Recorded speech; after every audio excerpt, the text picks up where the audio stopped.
총칼로 쿠데타를 일으킨 놈은 안녕하세요. 헬조선 독립군 MC를 맡게 된 변은혜라고 합니다. 야. 우리가 2주 뒤에 12월부터 본 방송이 들어갑니다. 네. 헬조선 독립군에서 핵심 코너 역사. 핵심 코너인가요? 역사. 진짜요? 역사 핵심이지. 핵심을 맡게 됐습니다. 네. 야. 그래서 동학 그리고 뭐 일제 시대 독립운동사, 그다음에 해방 이후에 친일파들의 행적들. 어허, 네. 핫하네요. 박정희의 이 잔혹 범죄사. 어머나, 진짜 핫하네요. 어. 꼭 듣고 싶습니다. 그런 것들을 네. 주제로 해서 이 코너는 이제 그런 내용으로 채워줄 거라는 거죠. 네. 근데 이 강연은 왜 듣는 거죠? 사전에? 얘기했잖아 내가. 아, 이게 내용인가요? 네, 얼마 전에 청와대랑 교육부가 교과서 국정화를 위한 비밀 TK 테스크포스라고 하죠. 운영하다가 이 들통나는 사건이 있었습니다. 이 역사 네. 교과서 국정화를 이루려고 하는 이 박근혜 대통령의 이 꿈은 네. 아버지 박정희의 명예 회복을 위한 거라고 알려져 있는데요. 또 우리 대표님 어떻게 그거는 생각하세요? 한 부분이고, 어허. 한 부분이고 어쨌든 전반적으로 이 친일 잔존 후손들이 네. 영구 집권을 위한 프로젝트 차원에서 진행되는 거고, 거기에 개인 가정사들이 공동의 요구로 지금 반영되는 거 아니냐. 뭐 김무성, 박근혜 이런 식의 그런 거 같고요. 또 하나는 이게 한미일 지금 뭐 삼각동맹 얘기한단 말이지. 네네네. 그래서 뭐 한일 간의 정상회담도 하고, 네. 그래서 한일 간의 관계를 풀기 위해서라도 역사 교육 차원에서 이런 논리, 친일의 논리를 좀 깔아놔야 저항감이 적지 않겠냐, 이런 차원이라는 거죠. 그럼 진짜 장기 집권하면 진짜 이대로 가게 되는 거예요? 장기 집권하면 이제 또 일본의 식민지로 전락되는 될 수 있겠죠. 네. 2년 남았는데 정권 꼭 바꿔야겠네요. 근데 이런 멘트, 이런 방송에 쳐도 되나요? 괜찮습니다. 네, 근데 사실 이런 역사 국정화 교과서가 있은 뒤로 여러 차례 이런 진행되었던 범국민 대회라든지 또 얼마 전에 14일에 민중총궐기 있었잖아요. 네네. 그런 걸 보면 좀 알 수 있듯이 교과서 국정화 문제에 대한 반대 여론이 굉장한데요. 이런 상태로 현 정부가 계속해서 강행한다면 그야말로 진짜 심각한 저항에 부딪히지 않을까 생각되는데. 그래서 임기를 다 못 채우지 않을까, 역사적으로 봤을 때. 그래서 우리가 대선을 제대로 치를 수 있을까, 이런 예상도 되고. 근데 네. 정부가 이걸 강행하고 있기 때문에 네. 지금 두 가지로 좀 나타나고 있어요. 하나는 이 지도부에 대한 소환. 그래서 공안 탄압을 아주 세게 할 거다. 그렇죠. 14명 연행되셨다고 하셨는데 맞나요? 6명이 구속됐대요. 그다음에 플러스 또 종북몰이를 할 거다라는 거예요. 또 시작이에요. 네. 그래서 국민을 또 갈라놓고 네네. 이런 식으로 갈라놓고 공안 탄압하고 이런 식으로 나올 거라는 거죠. 네네네. 근데 지금 이 사안이 워낙 만만치 않고 그렇기 때문에 박근혜 정부의 의도대로 가시기는 힘들 것이다. 라는 것이 긍정적인 뭐 분석이긴 한데 어떻게 될지 봐야죠. 정말 끝까지 우리 함께 힘을 모아서 승리했으면 좋겠습니다. 꼭 이번 역사 교과서는 망했으면 좋겠는데 이제 곧 강연이 시작된다고 해요. 강연 소개를 우리 대표님께서 간단하게 해주시겠습니까? 너가 하는 거 아니야? 넘겼는데. 나였냐? 네. 그럼 제가 소개해드리겠습니다. 네. 박한용 민족문제연구소 연구실장 박한용 선생님께서요. 역사 교과서 국정화와 역사 쿠데타 관련해서 오후 5시 지금 이제 곧 시작인데요. 향림교회에서 강연을 시작하도록 저기 오셨네. 하겠습니다. 네, 저기 오시네요. 안녕하세요. 인사를 비춰줘. 네, 안녕하세요. 네, 아주 한문 선생님인 줄 알았어요. 한문 선생님인 줄. 네, 이 헬조선 독립군의 역사 코너의 시험 방송, 첫 시험 방송이에요 지금. 네. 그러고 나서 이제 12월 달부터 저희가 본 방송을 하면서 만나 뵙는 거죠. 이거 강연 들으시고 너무 우리 방송 만나 뵙고 싶으실까봐 네. 걱정이 되는데 좀만 기다려주세요. 네. 강연 들으러 가시죠. 네, 갑시다. 네. 네. 다시 한번 국민들을 능멸하였다 모조리스라고. 예, 그래서 오늘 그 강의에서 제 핵심은 그런 거예요. 지금 그러니까 우리가 어쨌든 국정화는 안 된다가 중요한 게 아니라 저는 실제로 뭐냐 사람들을 설득해내고 동의를 해내야 된다고 저는 생각을 합니다. 물론 여기 계신 어르신들이야 또 다른 문제긴 합니다만 그때 아주 간단한 상식입니다. 왜 이 사람들은 먹고 살기도 힘든데 이명박 정부 때도 그렇고 박근혜 정부 때도 안 바뀐 게 있어요. 이명박 정부가 들었을 때부터 바로 시작한 것이 역사 교사 뜯어고치기 시작했는데 그걸 박근혜 정부가 그대로 이어받았지 않습니까? 잘 보시면 이명박 정부가 들어서자마자 한 것이 건국절 제정이에요. 2008년도에. 근데 지금도 또 건국절 제정하자 그러고 교과서에서도 대한민국 정부 수립을 대한민국 건국으로 고치라고 얘기하지 않습니까? 그러면 별로 제가 볼 때 이명박 대통령하고 박근혜 대통령에게 사이 좋은 관계는 아니라고 저는 봐요. 5월 동주 관계인데 왜 이들은 한사코 이들은 똑같이 목숨 걸고 얘기하는가? 그리고 왜 교학사 검정 교과서가 안 되니까 국정원에 밀어붙이는가 할 때 저는 이들이 역사 교과서를 왜 쿠데타에 가깝게만큼 밀어붙이는가 그 이유를 아는 게 필요하다고 저는 생각을 해요. 그래서 저는 그 배경이 오히려 중요하다고 저는 생각합니다. 예. 그리고 두 번째로는 교과서의 내용을 오늘까지 다 보여드릴 수는 없습니다. 혹시 시간에 대한 몇 장면 보여드리겠습니다만은, 이 역사관의 배경에는 이 교과서를 한국의 수구 세력들이 쓸 수 있는 능력이 없어요. 쓸 수 없는데 이 능력을 부여하고 했던 기능공들이 있어요. 이데올로그들. 그들이 바로 뉴라이트입니다. 바로 이 뉴라이트의 역사가들이 역사관을 구축한 것들이 수구와 결합되어서 비로소 이들이 역사 교과서를 뜯어 고칠 수 있게 된 거예요. 그래서 우리가 볼 때는, 제가 오늘 이야기할 두 번째 중요한 내용은 이 뉴라이트의 역사관입니다. 이 뉴라이트 역사관을 들어보시면 누구라도 국정교과서를 쓰실 수 있어요. 그러니까 그 구조만 아시면 4.19는 어떻게 쓰겠고 5.19는 어떻게 쓰겠고 광주 민주화인지 어떻게 쓰겠고 안보도 다 아십니다. 그래서 확인만 하시면 되는 거예요. 그리고 그 다음에 국정교과서로 나온다. 그러니까 이 틀을 아시는 게 좋지 않겠냐. 그리고 이러한 틀들에 대해서 그 위험성이 중요하다는 것이죠. 예. 자, 그러면 왜 이제 역사 교과서를 이들은 뜯어 고치려고 하는다. 뭐 불을 조금 낮춰도 되겠죠. 예, 뭐 제 얼굴은 가릴수록 미남입니다. 예, 그런 느낌. 자, 사실 한국에서 오랫동안 수구 정권이 가장 유지할 수 있었던 가장 큰 비결은 뭐냐면 그들의 노력이 아닙니다. 제가 볼 때는 저는 그게 6.25라고 저는 봐요. 6.25라는 것은 6.25를 뭐냐면 좀 더 역사적으로 표현할 때는 분단이 되겠죠. 분단 구조라고 얘기했습니다. 6.25 전쟁에 대한 체험과 기억. 6.25 전쟁에 대한 체험과 기억, 여기 계신 분들 다 대부분 체험하셨을 거 아니에요? 그 기억이, 그 다음에 무엇으로 이어지냐면 분단 구조로 이어집니다. 그죠?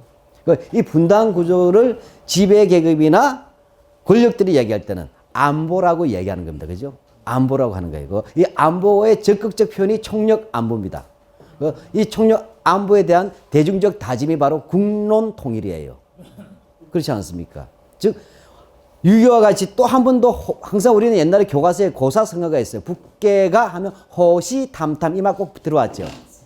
호시탐탐 노래는 이때 뭐냐면 적정 분열하면 안 된다. 국론 분열을 막아야 된다는 거 아닙니까? 그래서 일치 단계된 것이 그게 바로 총화 단계 또는 총력 안보가 되는 것이에요. 이것은 한국 사회에서 바뀐 적이 없었어요. 그렇지 않습니까? 예. 그렇게 되는 것이 그런 구조 속에서 뭐냐면 항상 정치적 위기가 올 때마다 이 수구 세력은 북괴 또는 북한의 위협을 이야기함으로써 사실은 실제로 표머리가 많이 되었지 않습니까? 그다음 나중에 그것이 들통난 것이 북풍 사건인가요? 그렇죠? 알고 보니까 남쪽과 짜고 하는 것도 있었고 이렇게 해서 문제가 된 적도 있습니다. 예. 자, 그렇게 해서 한국에서 쉽게 말하자면 이 수구 세력들이 저는 수구하고 보수는 구분돼야 된다는 얘기입니다. 한국의 현 정권은 수구 정권이에요. 수구와 보수하고 진보를 우리가 갈래쳐야 되는데 여기서 뭐 시간이 없으니까 생략하겠습니다. 다만 한국에서 특징은 수구하고 보수가 참 틀린 점보다 같은 점이 많아서 문제예요. 그래서 잘 구분이 안 되는 거예요. 예. 겪어보셨잖아요. 조봉암 사건 때 민주당이 했던 행태 기억하시잖아요. 그렇죠? 이런 거 보시면 아실 거예요.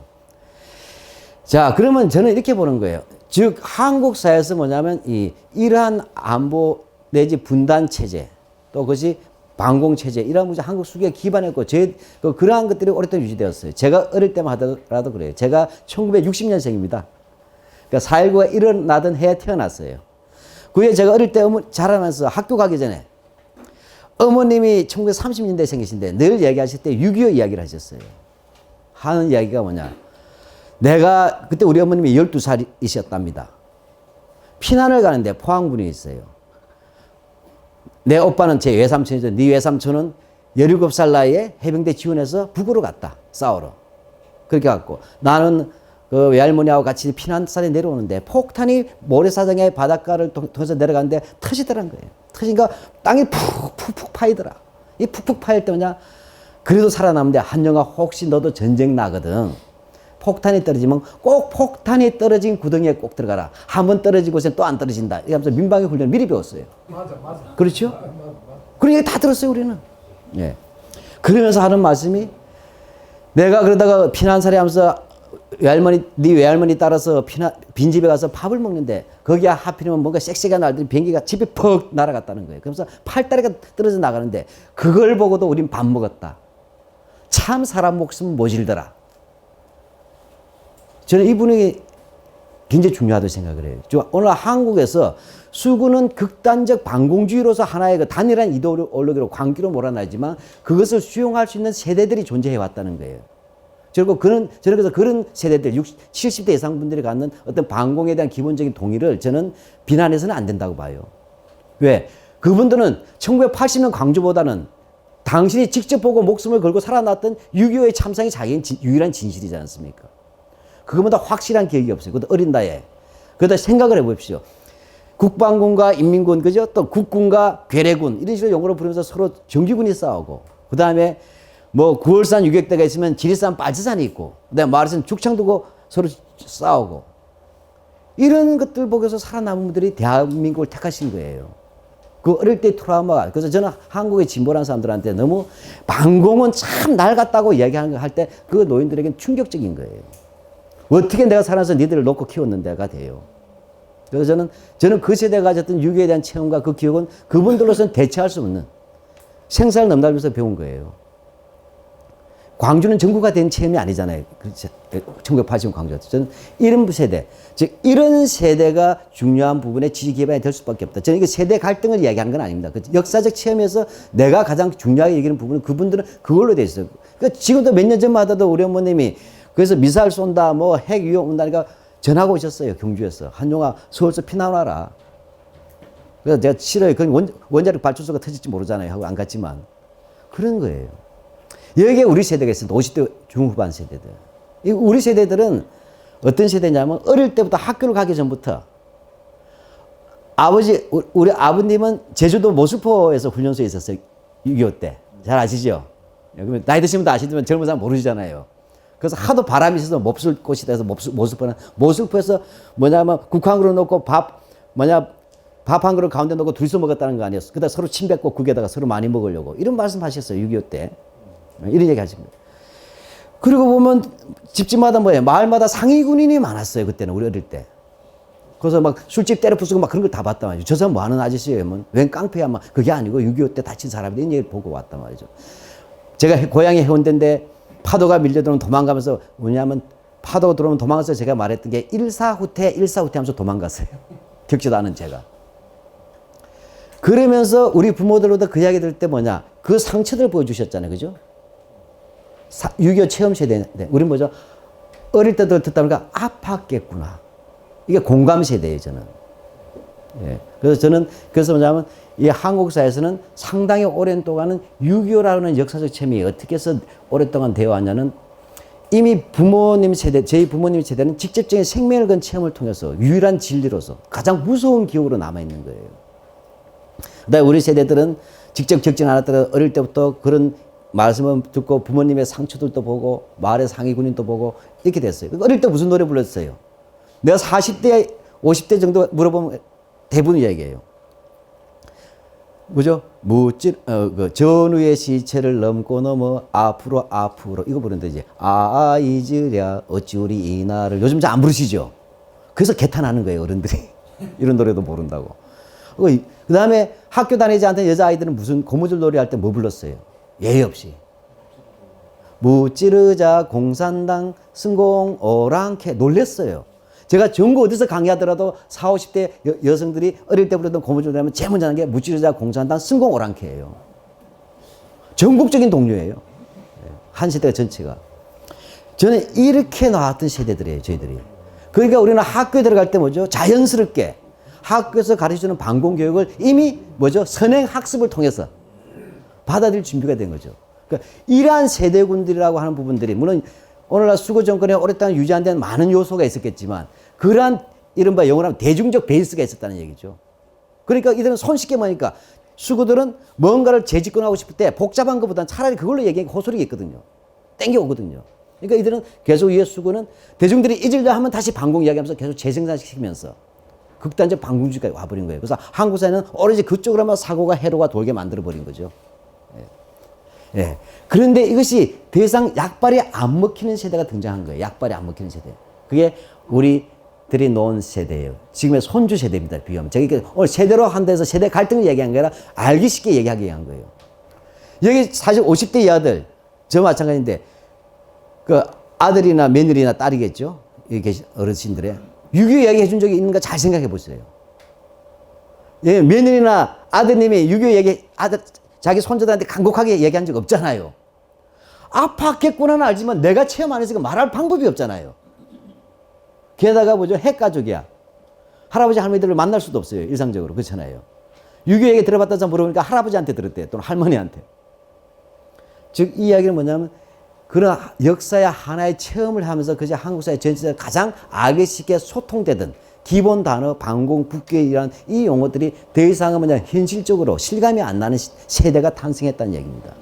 이건 다른 말로 하면 한국에서의 전통적인 수고 세력이 방공이라는 아이콘으로 정권을 재창출한 데서 한계에 도달한 게 2000년대가 돼버렸다는 거예요. 2000년대쯤 되면 그렇게 되는 겁니다. 예. 그래서 이제 이런 데서 제 이야기를 한번 들어볼게요. 자, 이런 세대에서 뭐냐면 물론인데, 그날 이런 것들을 분위기 속에서 제가 볼 때 왜 교과서 문제, 그것도 교과서 가운데 역사 교과서 문제까지 나오니까 할 때 이 부분은 저는 크게 봤을 때 2000년대에 크게 세 가지 사건이 있었다고 봅니다. 물론 교과서 자체에 대해서는 여러 가지 있었지만 실제 2003년부터 작업이 시작돼요. 제가 보기에는. 이 역사 쿠데타가. 그러면 이 2000년대에 저는 크게 봐서 세 가지 사건이 있었다. 이 세 가지 사건. 저는 그러니까 오늘 교과서 내용보다 이런 배경을 한번 설명드리는 게 이 난맥처럼 보이는 거. 성각은 구분되지만 왜 이들 왜 이렇게 안 되는 짓을 밀어붙이는가를 이해하는데 좀 도움이 되라는 것이죠.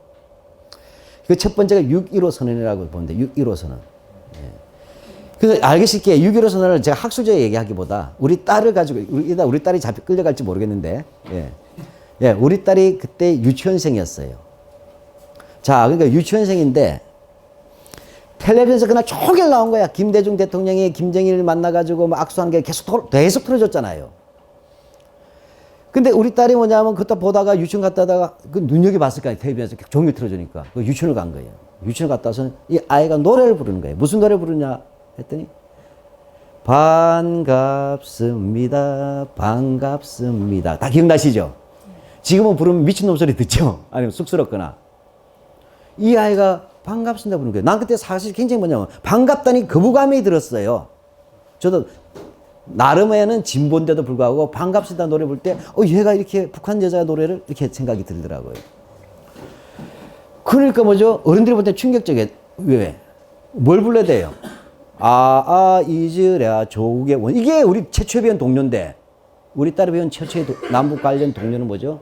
조국의 원수들이 짓밟보던 그날이 아니라 반갑습니다라는 노래를 부른 거예요. 이건 큰 차이예요. 역사적 체험에서 어른들이 봤을 때는. 예. 그러면서 하는 말이 텔레비전을 쭉 보더니 아버지 나는 김대중 할아버지보다 김정일 아저씨가 더 좋아요 이러는 거예요. 내가 아니 인연이 하고 입을 탁 틀어막았어요. 이건 국가보안법 위반입니다. 그렇지 않아요. 이건 적의 수교에 대한 공공연한 찬양 고무 행위잖아요. 맞잖아요. 얘들 그렇게 하면 진짜 잡혀갔잖아요. 박정희보다 김일성이 키 크다 하면 말 되겠어요? 유신 때? 더 잘생겼다고 얘기하면 안 되잖아요. 그래서 내가 우리 딸한테 너 나가서 그런 말 하지 마. 근데 우리 딸이 눈만 멀뚱해서 왜요? 그래도 더 젊잖아요. 그러는 거예요. 할아버지보다 아저씨가 더 젊은 거 아니에요? 그런데 이걸 어떻게 설명합니까? 체제의 갈등 이런 것들을. 다시 말하면 처음으로 어떻게 된 거예요? 유교로서 원한과 증오로서 시작했던 그 세대가 50년, 60년이 지나면서 처음으로 뭐냐면 원한과 증오로부터 자유로운 세대가 등장한 거예요. 이것은 뭐냐 안보식이 해이해지거나 반공이 없을 때 이런 거하고 다른 거예요.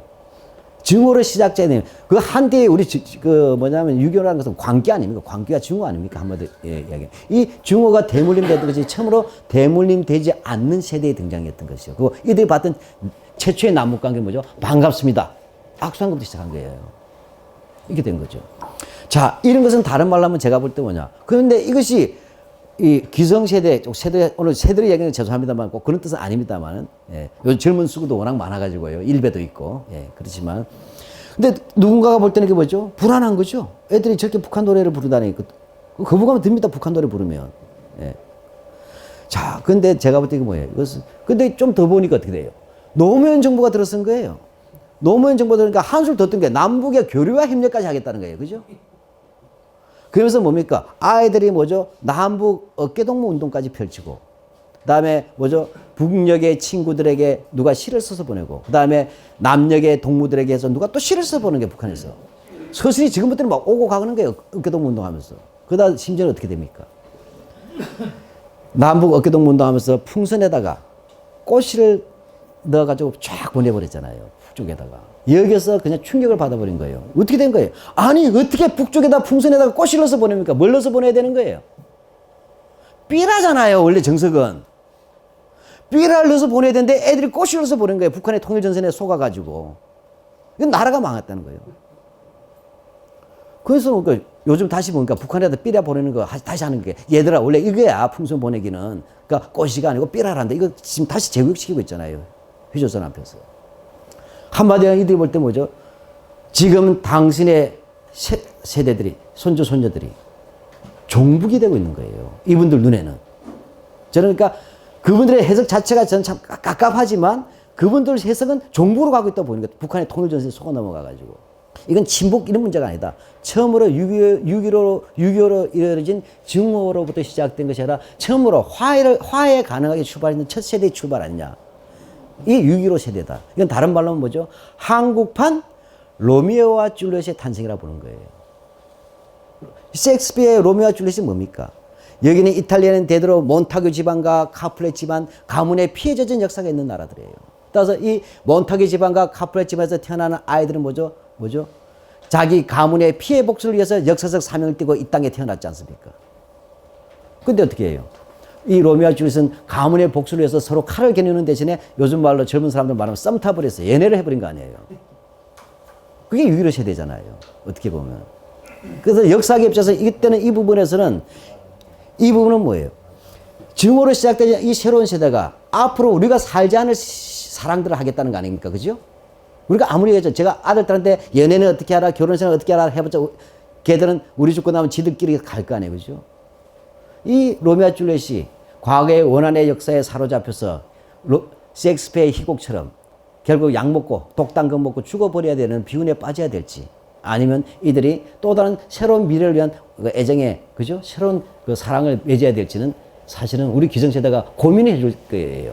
근데 우리 기성세대는 진보도 보수도 그걸 폭넓게 이해하지 못하는 속에서, 가 있는 속에서 특히 수구나 보수 같은 게 이걸 굉장히, 뭐죠? 눈에다, 저게 뭐냐면 아주 좌경으로 보여진 거죠. 정보에 대해서. 자, 이렇게 하나 있어요. 두 번째 사건이 또 있었다고 봅니다. 그것이 바로 2008년도 소고기 사건이에요. 미국 광우병, 정확하게 얘기하면 광우병 소고기 파동이죠.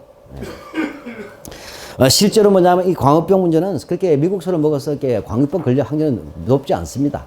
그건 당연히 높으면 안 되죠. 네. 높지 않지만 뭐죠? 한국의 부모들이나 한국인들이 분노한 이유는 뭐예요? 비록 광우병에 걸릴 확률이 낮다고 하더라도 광우병이 발병할 확률이 높은 부위까지 아낌없이 받아들이는 한국 정부. 그렇잖아요.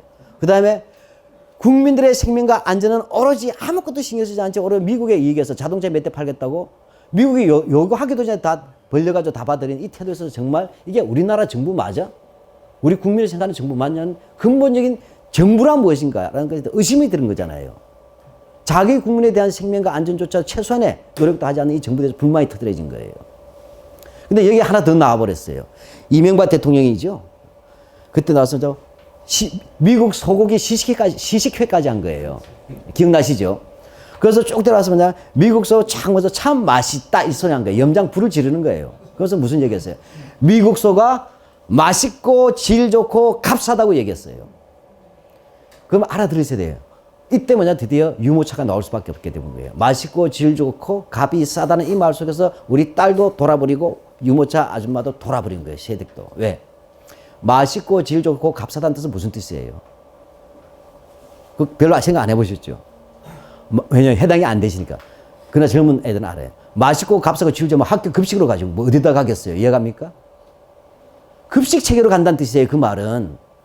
학교에 우리가 그때 무상교육으로 이행하던 시점인데 맛있고 질도 좋고 값이 싼 데가 어디다 보냅니까? 어차피 부잣집 사람들은 근데 혹시 모르니까 비싼 한우 먹을 거 아니에요. 그러니까 결국 급식으로 간다는 뜻이 되는 거예요. 이거 대량 소비를 위해서는.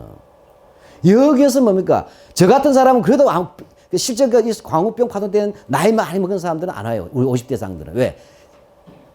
먹어봤자 25년 뒤에 헷가닥 돌아버리는 거야. 내성성 구멍타기. 그럼 제가 56살인데 25년 뒤에 헷가닥 해봤자 그 치매인지 뭔지 구분도 안 가잖아요. 이거 위기의식이 덜한 거야.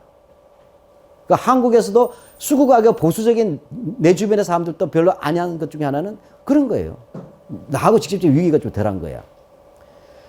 근데 우리 딸이 아버지 이거 나가야 된다는 거예요. 왜? 다르게 생각한 거예요. 난 몰랐는데. 급식체를 할 때 뭐죠? 이게 어린이집부터 가는 거예요. 보니까. 그 어린이집 가죠? 네, 유치원, 초등학교 6년 가죠? 그 어린이집, 유치원, 초등학교 6년, 중고등학교 6년 하면 벌써, 그 다음에 대학교 가서는 뭐 학교 식당 안 먹는다 칩시다. 그럼 군대, 남학생 군대 가면 군대 2년 잡아야 되잖아요. 15년에서 20년 동안 줄기차게 먹으면 한 번은 안 걸리겠냐는 거예요. 이해갑니까? 이게 일반적인 확률과 달라지는 확률이 돼버린 거예요. 여기서 가장 위기의식은 누구예요? 그저도 제일 나이 어린 뭐죠? 유모차 엄마가 제일 많이 먹어야 되잖아요. 그러니까 내 새끼 이렇게 먹을까 하고 끌고 나와버린 거 아니에요. 유모차 들고. 20몇 년을, 그럼 이 위험한 소를 먹이겠다는 얘기냐고 들고 나온 거예요. 이것이 바로 이제 그렇게 된단 말이죠. 자, 이렇게 되면서, 나와가지고 뭐라고 했어요? 우리는 미국, 그러니까 복잡하게 구호 안 하잖아요. 우리는 광우병의 위험성이 있는 미국 소고기가 싫어요. 이렇게 구호 때릴 수 없잖아요. 호흡이 가쁜데. 그러니까 우리는 미국 소가 싫어요. 이렇게 했을 거 아니에요. 미국 소고기가 싫어요. 할 때 뭐죠? 이게 딱 옛날 사람들 눈에 뭐죠? 뭐에는 뭐만 된다. 우리는 미국 소고기가 싫어요 할 때도 이분들이 들 때는 소고기가 싫어요 들리는 게 아니라 우리는 미국이 싫어요로 들리는 겁니다. 이해갑니까? 왜? 이미 회로가 그렇게 돼 있잖아요. 이렇게 된 거죠. 그것도 충격받는 거예요. 이 아이들이 뭘 해야 되는 게 원래는 이 아이들이 뭘 해야 되죠? 우리는 미국이 싫어요가 아니라 공산당이 싫어요 하는 이승복 어린이가 돼야 될 아이들이 어쩌다가 미국이 싫어요 갔냐는 거예요.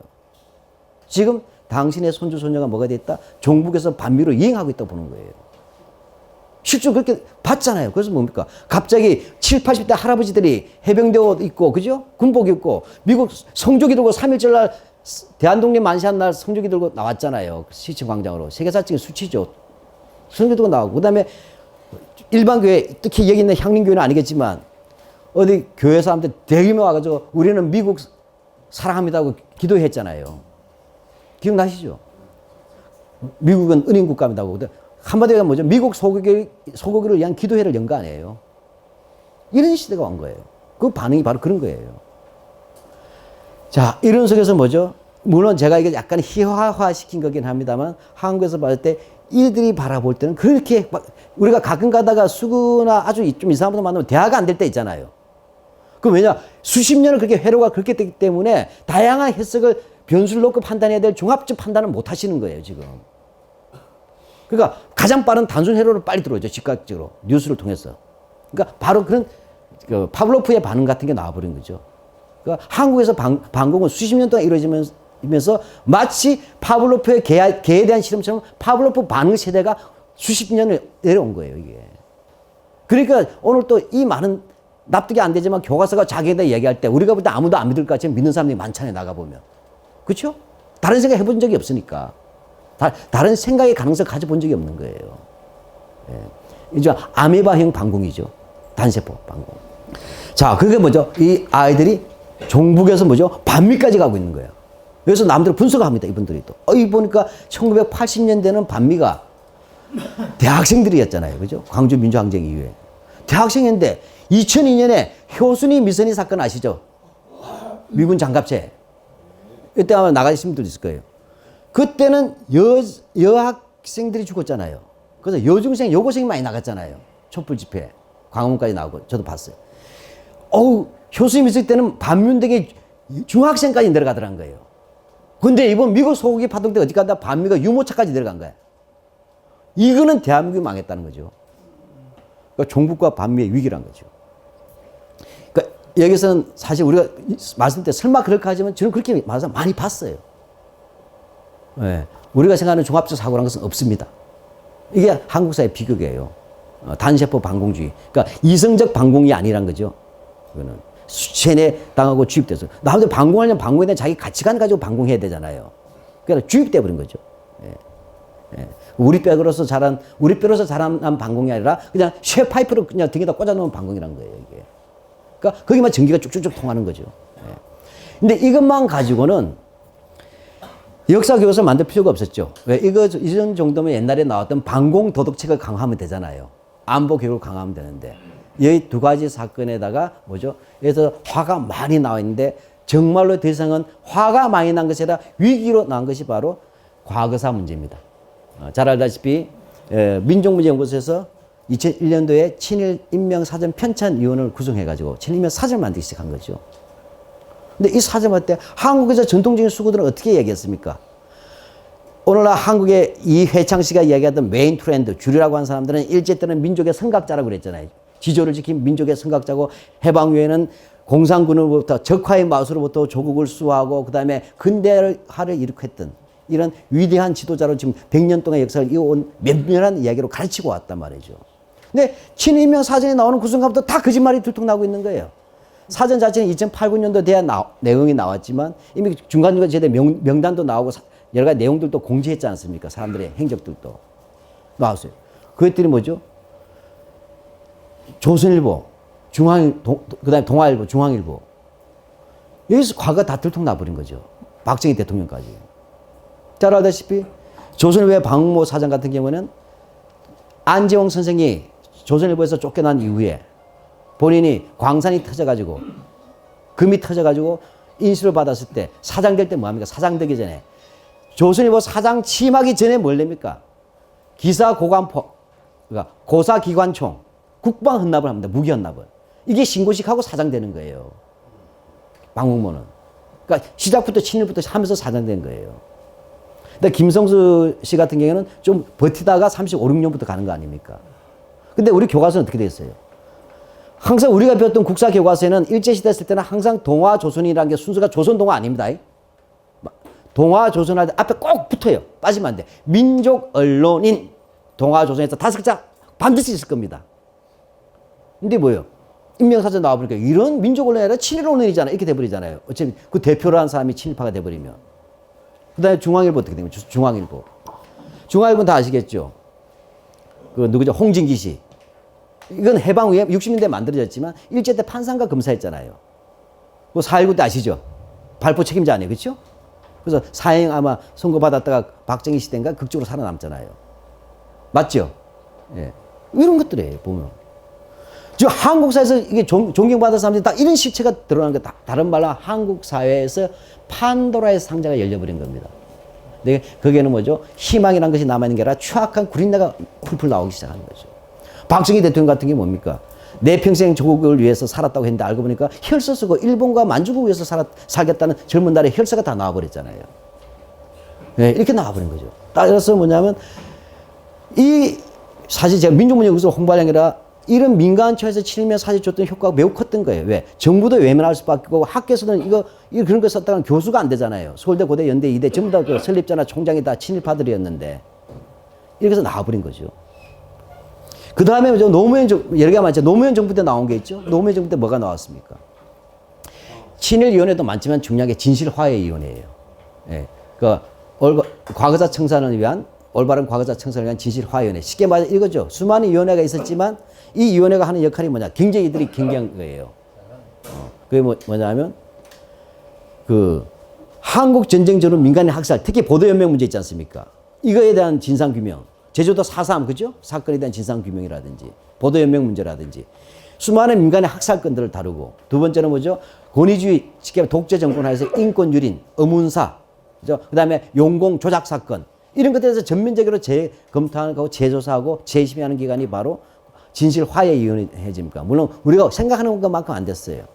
노무현 정부 때는 일제시대의 것도 있죠. 여기 뭐 계시지만 강제동원 진상규명위원회 위원장도 계시지만 여기 계시잖아요. 했어요. 근데 강제동원은 그래도 봐줄만 하거든. 그나마. 그런데 그 친일위원회도 있었고 그 다음에 여기서는 했지만 특히 진실화해위원회가 가장 불편하죠. 왜? 이긴 게 나와버린 거예요. 우리는 6.25 때 붉은 맛으로부터 조국을 지켰다 했더니 그래 조국을 지키면 인민군을 죽여야 되는데 왜 보도연맹에서 애꿎게 20만 명이나 죽였냐? 이렇게 물어보는 게 아니에요. 제주도 4.3을 왜 죽였냐? 할머니 애기들까지. 거쳐에서 왜 죽였냐? 할머니들은. 그렇게 보면 왜 붉은 북한군을 죽인 숫자보다 어떻게 민간인 죽인 숫자 더 많냐 이렇게 나올 수가 있잖아요. 더 많지는 않겠지만. 그러면 이건 학살 아니냐? 이렇게 되잖아요. 그 다음에 안보를 튼튼하고 안보를 튼튼할 때 꼭 간첩 만들어야 되냐? 막걸리 간첩? 이렇게 돼버리지 않았습니까? 그 다음에 조국 근대라고 꼭 근대할 때마다 인권 유린해야 되냐? 용공조 이렇게 쭉 나와버린 거예요. 결과적으로 어떻게 되냐면 이 한국 사회에서 뭐냐면 이 일련의 과거사에 대한 진실 규명의 노력들이라고 한 부분들이 우리가 볼 때는 굉장히 성과가 미흡하고 아직도 불만스럽잖아요. 하지만 반대 그들에게서 충격적인 거예요. 왜? 단 10%만 공개돼도 심각한 거잖아요, 이게. 그렇잖아요. 이 속에서 뭡니까? 그들은 굉장히 위기의식을 느낀 거예요. 다시 말하면 이게 말씀이지만 바로 이러한 사건들에 대한 진실들이 나오게 되니까 어떻게 돼요? 그럼 역사학적인 준비가 됐어요. 왜? 죄송하지만 여기가 예를 들어서 4.3으로 희생된 자의 후손이다. 4.3 희생자의 후손. 그러면 뻔하잖아요. 어떻게 살았는지. 어릴 때는 빨갱이 자식으로 몰렸을 거 아니에요. 그래서 돌파매질 당하고 몰매 당하고 유리창 깨지고 이랬었단 말이죠. 그 다음에 뭐죠? 연좌제 있었잖아요. 87년도까지 회 못 나갔을 거예요. 육사 들어가지도 못할 것이고. 그 다음에 뭐죠? 언제 그 다음에 또 뭐죠? 여기서 또 좌익하게 죽은 우리 후손들이 있을 거 아니에요. 이분과 그때 분풀이 할 데가 없잖아요. 그 이쪽 가서 분풀이 할 거 아니에요. 마을에서도. 그거 시국 사건 나거나 그 다음에 전쟁 위기가 있으면 경찰에 와서 단속하고 불러가잖아요. 언제 또 전쟁 나면 또 죽을지 모른다. 우리 아버지, 할아버지처럼. 이렇게 하면서 억울하게 살아왔어요. 그것도 뭐냐면 억울하게 죽은 사람이 많단 말이죠. 국가의 과오로 해서. 국가 테러리즘의 희생자들이란 말이죠. 그러니까 이런 분들이 있어요. 그럼 어떻게 이분에 대해서 명예회복이 있어야 되는데 예를 들어서 노무현 정부에서 4.3에 대해서 4.3 사건 백서를 만들어내고 4.3 평화기념관을 만들었지만 저는 그거 가지고 큰 효과 없다고 봅니다. 그건 국가가 잘못했다는 공식적 인정이지만 별로 가본 사람이 없잖아요. 저도 4.3 백서 읽은 사람이 누가 했어요? 20권 이상 되는 거를. 그렇잖아요. 그러니까 어떻게 돼요? 이러한 분들에겐 저도 국가가 잘못에 대한 공식 기록은 남았지만 일반인들이 그것을 알고 공동체의 한 구성원으로서 당신들의 고통에 우리가 공감하고 눈물을 닦아주면서 앞으로 이런 일이 없어야 되겠다고 다짐해줘야 될 게 아니에요. 그래서 이 사람들도 원상 회복은 안 되더라도 좀 숨이라도 편하게 쉬고 살 수 있어야 될 거 아니에요. 그거 할 수 있는 게 뭐죠? 기억의 공공화입니다. 기억의 공공화. 바로 기억의 공공화는 뭐냐? 교과서에 싣는 거예요. 길게 쓸 수도 없어요. 고등학교 교과서에. 그러나 고등학교 교과서에 지금은 제주도 4.3이 폭도로 돼 있잖아요. 그 전까지는. 그렇잖아요. 4.3 폭동이잖아요. 지금은 4.3 사건을 새롭게 가르쳐야 되잖아요. 그러면 4.3 사건으로 억울하게 죽은 사람이 있다. 딱 한 줄만 쓰면 되는 거예요. 근데 보도유명을 갔는데 여기는 무고한 사람들이 죽었다. 딱 한 줄입니다. 교과서 많이 쓸 수도 없어요. 이 한 줄 통해서 뭐죠? 기억의 공공화를 통하고 우리가 흔히 말해서 일본에 요구할 때 뭐합니까? 위안부 문제 이야기할 때 재발 방지를 위한 교육하라고 하잖아요. 교과서에 실으라고. 그거잖아요. 이런 것들을 해내야 돼. 그 다음에 독립운동가로 잘못 기록된 사람을 친일파로 고쳐줘야 되겠죠. 김성수 같은 사람. 바로 이런 시점이 바로 이제 교과서 검증을 교과서가 이제 요즘 말 영어로 하면 업데이트 될 시점이 온 거예요. 개정될 시점이었어요. 연도가. 그래서 그러한 부분을 하면서 비로소 50년 됐던 이들의 한과 억울함이라도 풀어주고 그 다음에 좀 이렇게 약간의 진실이라도 남겨줘야 될 시점이 와서 역사학者그것이 고민하고 있는 시점에 누가 됐냐면 이명박 대통령이 된 거예요. 쉽게 말하자면. 그래 어떻게 돼요? 내칭배 가뜩이나 종북과 반미가 미워 죽겠잖아요. 도대체 이 종북과 반미 누가 만들었다 본 거예요, 이 사람들은. 거기서 희생양이 있어야 되잖아요. 가족관계에서 소외당한 노인들한테는 아들이나 며느리가 있지만 그것은 역사적으로는 다른 관계예요. 그러니까 전체적으로 뭐죠? 386 내지 486 세대들이 애들을 버려놨다 이렇게 얘기하는 거예요. 부모가 버려놨다. 그래서 뭡니까? 조선일보 이런 데서 뭡니까? 격대 교육해야 된다. 조선 교육해야 된다. 이런 말 나왔은 적 있죠. 할아버지 세대가 다시 가르쳐야 된다. 그래서 손자와 할아버지, 저는 조선 교육이 나쁘다는 게 아니라 그들이 내세운 격대 교육은 다른 맥락에서 제기가 됐다는 거예요. 과거의 낡은 이데올로기를 새로운 시대에 준다는 표현을 아주 교묘하게 돌린 거죠. 인륜적인 과정으로. 그러니까 386, 486 부모로부터 떼내야 된다. 이들이 빨갱이를 양성하고 있다는 거예요. 그 다음에 도대체 얘들이 학교 가서 누구한테 배우느냐. 이게 정교조 아니냐. 이렇게 되는 거죠. 그럼 얘들이 있도록 육성한 것은 누구냐. 그게 바로 김대중 노무현 잃어버린 10년, 바로 좌빨 10년 때문에 이렇게 됐다는 거예요. 그래서 대한민국을 수령해서 건져야 된다는 식으로 몰아가는 것입니다. 이렇게 하는 것이죠. 자, 이렇게 함으로써 뭐냐면 역사 교과서를 장악해서 위장된 정통성을 이어가서 젊은 세대를 장악하려는 것들이 바로 교과서 업무의 시작이었다. 이런 겁니다.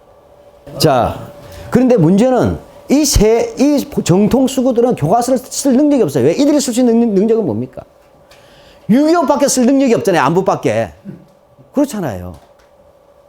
근데 국수와 교과서라는 것은 굉장히 포괄적으로 써야 되잖아요. 정치, 경제, 사회, 문화. 그러니까 화는 났지만 교과서를 어떻게 해야 될지 구상이 안 되고 있는데 이때 뭐죠? 쑥스럽지만 쟤들이 잠 써볼까요? 하는 그룹이 나온 거예요. 쟤들이 서드릴 값이한 그룹이 바로 뉴라이트예요. 그러니까 이 뉴라이트는 세 그룹이에요.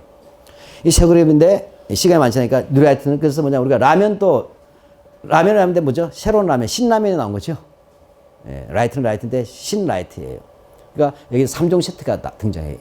뉴라이트 3종 세트인데 이들의 특징은 뭐냐면 과거의 운동권 출신이거나 과거의 독재 정권과에 대해서는 저항했던 그룹들이라는 거죠. 그러니까 과거로부터 업보가 없는 세대예요. 오히려 우리 쪽 편이었다 쉽게 말하면. 이들이 그쪽으로 가버린 거죠. 그래서 자기네 뉴라이트인데 뉴라이트는 복잡한 성향은 생략하는데 세 그룹이 나왔던 거예요. 세 그룹인데 하나가 뭐냐면 서울대 경제학과에 있는 안병직 교수와 그 제자로서 현역 교수를 띄고 있는 이영훈 교수. 이게 서울대 경제학과 이쪽에. 이들은 과거의 좌파 경제학자들이에요. 일본에서 일본식 막스주의를 배워서 한국에 연구 적용했던 사람들이잖아요. 이들이 바뀌어버린 거죠. 89년부터 91년 사이에 바뀐 거예요. 지금까지는 자기들이 봤을 때는 자본주의가 문제가 많다고 봤는데 소련도 망하고 동그라파 망을 보니까 이야, 이 사회주의는 끝났구나. 해서 뭐죠? 역시 자본주의가 최고구나 하고 쫙 돌아보니까 마음 한번 돌리니 대한민국이 극락이롤세. 이렇게 된 거예요. 왜? 뭐죠? 그래서 대한민국이 극락, OECD까지 갔잖아요. 그래서 마음 한번 돌리니 극락이다. 이 놀라운, 그러니까 대한민국이 놀라운 성취한 나라야. 북한과 비교해보고, 대한민국 비교하고, 그 다음에 사회주의 몰라 비교하니까 이 역시 대한민국이 놀라운 나라구나. 이거 성공한 나라다. 이렇게 본 거예요. 하면서 이들이 뭐냐? 대한민국은 성공한 국가를 정리하는 게 성공한 국가. 그 핵심은 제가 좀 이따 간단하게 하겠습니다. 예. 그래서 이들이 뭐냐? 대한민국은 성공한 국가인데 성공의 결정적 비결은 뭐냐? 이들은 경제학자들이잖아요. 조 교수님께서 도전 악독하지 않겠지만 우리 사회자 선생님께서는 이들 경제학자가 경제 성장이 일으켜놓은 성공 국가라는 얘기죠. 따라서 누굽니까? 그건 박정희가 당연히 나올 수밖에 없잖아요. 이 사람들에게. 이렇게 하면서 뭐냐면 하고 그것은 자본주의를 했기 때문이죠. 이건 이승만이죠. 그 다음에 근대화의 성공자 친일파 이런 사람들 쫙 라인을 하면서 이들은 뭐냐? 이제는 오늘날 대한민국을 성공 국가로 이끌었던 주인공으로서 친일파, 이승만, 박정희들에게 면죄를 부여하면서 이들을 중심으로 역사를 재구성한 거예요. 그게 바로 2008년도에 나온 뉴라이트 대한교과서라고 하는 겁니다. 제가 좀 이따 구조까지만 말씀드릴 겁니다. 자, 이렇게 됩니다. 그래서 이들이 2008년도에 책을 낸 거예요. 그거 이때 뉴라이트가 2008년도에 힘을 발휘하게 됐던 것은 이 이론이 뛰어난 건 아니에요. 이 이용훈의 친구가 누굽니까? 그게 김문수예요. 김문수 지사예요. 예, 왜냐하면 이영훈 교수가 서울대 70학번 경제학과예요. 김문수 씨는 무역학과 70학번이에요. 그렇지만 다 같이 운동했던 사람들이에요. 예. 그렇기 때문에 했고 노동운동도 같이 했을 거예요. 그 안비규 교수의 영향을 받았고 있었고. 그러니까 뭐죠? 김문수 씨한테도 교육부 장관이 그때 또 연결이 있었어요. 서울대 출신의 교육학과.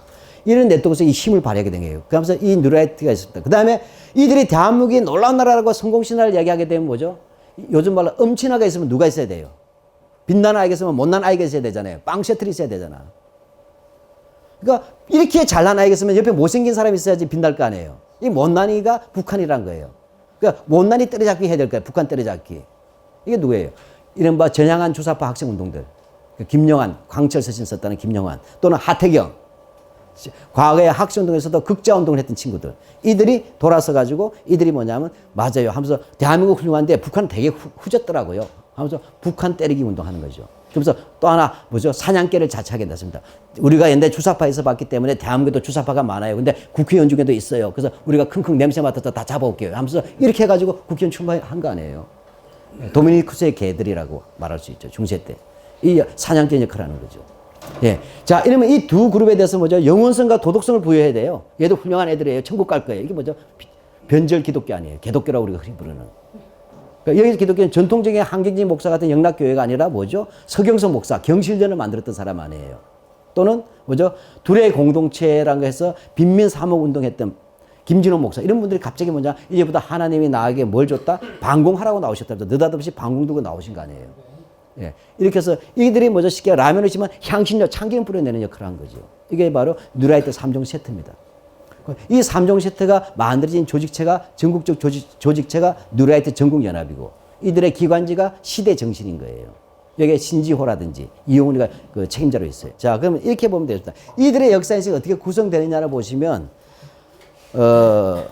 교과서가 어떻게 될 것이라는 것을 대충 알 수가 있어요. 출제 경향. 제가 학원 강사라면 국정교과서 나왔을 때 근현대사 부분의 출제 경향을 제가 100%는 아니도 90%다 맞출 수가 있어요. 이 틀에서 나올 테니까 보나마나. 이것 때문에 하는 거니까. 자, 이렇게 시작합니다. 역사를 과거부터 시작한 게 아니라 지금은 여기서부터 시작해요. 자, 봐라. 전 세계에서 사회주의하고 자본주의가 서로 대립 갈등했는데 잘 봐라. 소련보다 스탈린하고 루즈벨트 비교해보자. 미국이 잘 살았냐? 소련이 잘 살았냐? 미국이 더 잘 살았지? 이건 뭐냐? 얘들 어렵게 얘기할 때 사회주의적 생산력보다 자본주의적 생산력이 더 우월하다는 것이 입증되었다는 거예요. 다시 말하면 사회주의적 소유보다는 뭐죠? 사적 소유에 입각한 시장 경제가 훨씬 사람들을 빵을 많이 주고 배불리 먹었다 이런 뜻이에요. 경제적 경쟁에서도 자본주의가 이겼다. 그 다음에 스탈린보다는 독재자냐? 루즈벨트가 독재자냐? 스탈린은 사람도 많이 죽였잖아. 그 다음 프롤레타리아 일당 독재했잖아. 민주주의 내지 자유 경쟁에서도 사회주의는 패배했다는 거예요.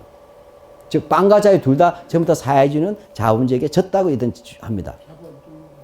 예. 따라서 그래서 이들이 교과서 앞에 내신 게 뭐죠? 그래서 이들은 뭐냐면 이거예요. 앞에 빵에서 사회주의보다 자본주의의 우위가 뭐냐는 것은 이건 시장 경제죠. 그렇잖아요. 시장 경제의 힘이 더 우위에 있었다는 걸 입증해야 된다. 그러니까 그래서 항상 뭐냐 시장 경제를 강조하는 겁니다. 이게 박근혜 대통령이 이번에 얘기할 때 오늘날 산업화 세력 또는 재벌들에 대해서 너무 비판하는데 이들이야말로 한국 경제 발전에 귀한 공로를 앞으로 많이 쓰라고 한 거예요. 이번에 7가지 말할 때. 근데 또 하나 넣은 게 뭐예요? 프롤레타리아 독재 같은 공산주의는 전체주의로 가기 때문에 오히려 뭐냐? 자유민주주의가 이긴 거 아니냐. 따라서 뭐냐? 이제부터 교과서는 그냥 민주주의를 하지 말고 자유민주주의라는 말을 써서 꼭 쓰기 바란다는 거예요. 우리가 그래서 이 교과서의 기본 틀은 이미 이명박 정부 2011년 때부터 기본적인 서술 지침이 산업화 부분은 시장 경제라고 하는 부분을 중심에 놓고 그다음에 정치 이념은 민주주의 일반이 아니라 자유민주주의라서 앞에 수식어가 붙는 것은 한정어라고 그러죠. 리미티드. 그죠? 제한되는 민주주의를 하는 거예요. 예, 여기 이 부분이 있어요. 이것이 됩니다. 이 속에서 자본주의가 영원하다는 걸 가르치라는 거예요. 자, 그다음에 두 번째가 대한민국은 성공한 국가예요. 근데 논쟁할 거 많지만 시간이 없게 소개만 해드립니다. 한마디로 얘기하면 대한민국은 잘 봐라. 일제로 식민지로부터 독립한 국가인데 식민지로 독립하고 게다가 6.25 전쟁의 참화를 겪고 아프리카의 최빈국보다 가난한 나라가 불과 50년 만에 이렇게 놀라운 성취를 이뤘다는 것을 하고 산업화와 민주화를 동시에 하고 사실 이런 강의 못하잖아요. 박정희 때는 이해가십니까? 생각해 보세요. 이런 것도 할 수 있지 않니? 이런 거예요. 걔들이. 하고 산업화와 민주화도 동시에 성공하고 OECD까지 간 나라는 유일하게 대한민국밖에 없다는 것입니다. 그래서 이 대한민국이야말로 뭐냐? 20세기의 세계사의 신화라고 얘기합니다. 그 20세기의 성공국가다. 즉 모든 국가들 가운데 유일하게 후진국 국가 가운데 산업화와 민주화를 동시에 달성한 20세기 모범국가라고 얘기하는 겁니다. 그 성공한 국가다. 여기에 대해서 우리가 질문할 거 많고 반론이 많지만 이들은 그렇게 규정합니다. 그래서 그리스 봐라, 북한 봐라 이렇게 얘기하는 거죠. 그럼 우리가 또 묻죠. 그러면 미국이 전 세계에 뭐냐면 반공주의 전선에서 베트남, 남베트남에게도 돈 주고 그다음에 그리스에도 돈 대주고 그다음에 남에도 돈 대주고 한국, 남한에도 돈 대주되 얘들 묻는 거예요. 그래서 여기서부터 중요해지는 거예요. 왜 유독 다른 나라는 다 시원찮게 되고 그리스는 요즘 파토나게 생겼는데 한국만 성공했을까라고 얘들 문제 제기하는 거예요. 이게 여기서부터 중요한 게 들어가죠. 즉 이 부분은 뭐냐? 다른 나라들이 한국에는 뭔가 뭐죠? 중요한 역사적 좋은 조건이 있었다는 거예요. 그게 뭐냐? 박정희 때 고도 성장했는데, 물론 이제 전제는 박정희 때 고도 성장했기 때문에 산업화가 됐다고 이야기하는 건 일반적으로 다 아시는 내용이니까. 두 가지가 좋았던 거예요. 물적 인프라, SOC 또는 사회 간접 자본. 이 일제 때 다 만들어졌다는 거예요. 철도, 도로, 항만, 교통 이런 거 있지 않습니까? 이런 것들이 물적 인프라가 일제 때 다 해놨기 때문에 박정희 시대 때 산업화할 때 기반 시설이 워낙 잘 돼 있었기 때문에 중복 투자할 필요가 없었다는 거예요. 전라도 같은 경우도 일부러 전라도 사람 차별한 게 아니라 이미 호남 평야가 일제 때 다 해줬기 때문에 박정희 해주고 싶어도 못 해줬다는 거예요. 또 하나가 뭐냐? 자, 이때부터 박근혜 같은 사람이 주목합니다. 우리 아버지를 근대화의 오늘날 산업화의 주인공으로 넣은 건 아주 기분 좋지만 그거는 박근혜도 할 수 있잖아요. 도중 아빠의 친일은 어떻게 해결해 줄까? 쟤들이 이게 주목하고 있는 거예요. 수많은 친일파의 후손들이 그럼 전 누리하이트가 친일 문제는 어떻게 해줄까 했더니 이들이 드디어 얘기합니다. 한편 박정희 때의 고도 성장은 물적 인프라 외에도 인적 인프라도 같이 만들어졌다는 거예요. 그래서 일제 시기를 이렇게 쓰고 있습니다. 일제 시기에는 한국인들의 높은 교육열과 부모들의 교육열과 조선 총독부의 학교 증설 정책이 맞물려서 많은 학교가 지어졌다. 그래서 일제 말기가 되면 취학 정년기 아동의 40%가 학교에 다니게 되었다. 이로써 뭐냐? 한국인들은 일제 때 만들어진 근대 학교를 통해서 근대 교육을 받음으로써 문맹에서 벗어나게 되었다. 이거 정확히 제가 그 교과서 외웁니다. 하도 많이 봐가지고. 그래서 일제시대 우리는 식민지 노예 교육이라고 가르치지만 이 사람들은 그게 아니라 근대 문명화 교육을 통해서 한국인들이 문맹에서 벗어나고 이들이 60년대 조국 근대화의 기수가 됐다는 얘기를 하는 거예요. 60년대부터 70년대 이들이 40대가 됐다는 거예요. 그래서 여기서 하나 더 넣는 게, 그리고 한편 하면서 또 뭐냐면 일제 강점기에는 적지 않은 조선인들이 조선 총독부와 같은 국가기구에, 중요합니다. 식민통치기구라고 하지 않습니다. 용어가 달라져요. 조선 총독부와 같은 국가기구에 참여하기도 했다. 더구나 중일전쟁, 태평양전쟁이 일어나면서 위에 있던 상사 일본인들이 빠져나감으로써 승진의 기회까지 얻게 되어서 이들은 일찍부터 국가를 운영하는 경험을 익히게 되었다라고 합니다. 즉 친일 부역 행위를 이들은 어떻게 보면 군수하고 한 것을 국가 운영 경험을 익힌 것으로 정리하는 겁니다. 그리고 그 다음 이승만이 어떻게 정리가 되겠어요? 그리고 해방이 되자 이들은 건국이라니까 대한민국이 수립되니까 건국이 되니까 이승만이 이들을 중용함으로써 이들의 역량을 높여서 증명함으로써 이들이 의해서 대한민국은 아주 빠르게 효율적인 근대 국가로 변화할 수 있었다라고 정리해버렸어요. 여기서 다 친일파 후손들이 기립박수 칠 수밖에 없잖아요. 이제 친일파라는 개념이 아니죠. 이 친일파는 어떻게 돼요? 오늘날 한국의 조국 근대화를 예견하고 그 독립이 될 날을 기다리면서 일제 시기에 조선 총독 같은 국가기관에 침투하여가지고 근대화 기술을 배운 준비한 사람들이에요. 그래서 독립이 되자 기꺼이 자기들이 가진 근대화 역량을 새로운 조국 건설에다 바친 사람이 됩니다. 이들이 박쥐 때 산업화 세력이란 거예요. 이해가시죠?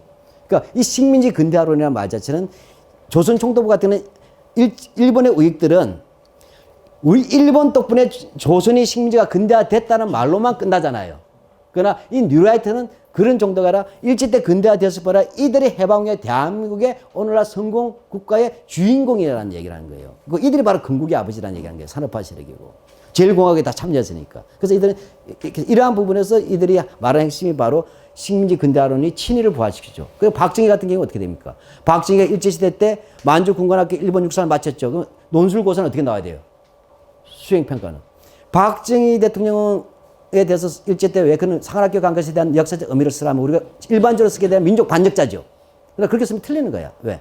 일찍부터 만주 군관학교와 일본 육사를 다님으로써 근대적 군사 기술을 익히고 이렇게 되잖아요.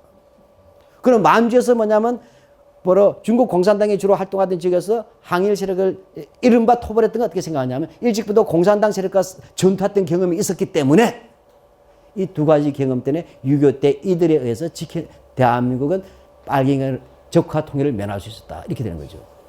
잘 봐라. 그때 그런 경험이 없었으면 누가 이 대한민국을 지킬 수 있었으면 니들은 지금 어떻게 됐겠다?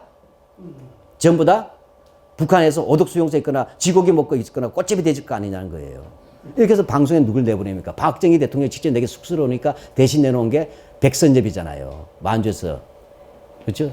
항일 독립군 때려잡던 이런 사람들을 한 게 바로 그렇게 돼요. 이렇게 해서 비로소 뭡니까? 친일파들에 대한 면접을 준 거예요.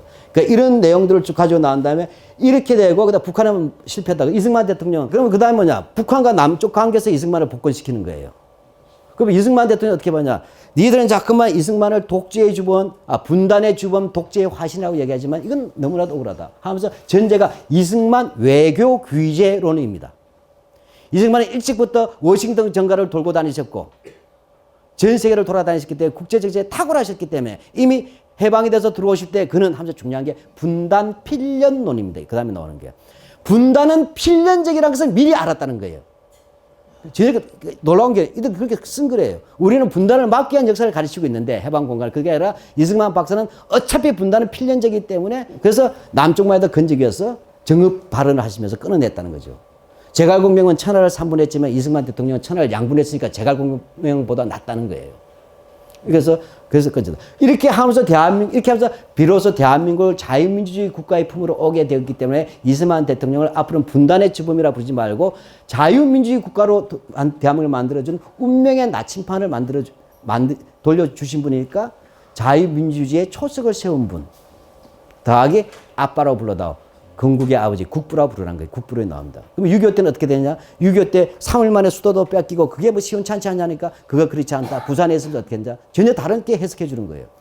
부산에 있으면서 그 세계 항구등에 앉아 계시면서도 유엔을 움직이사 졸지에 16개국이나 동시에 출병하게 만들었다는 거예요. 이런 외교 기지가 어디 있냐?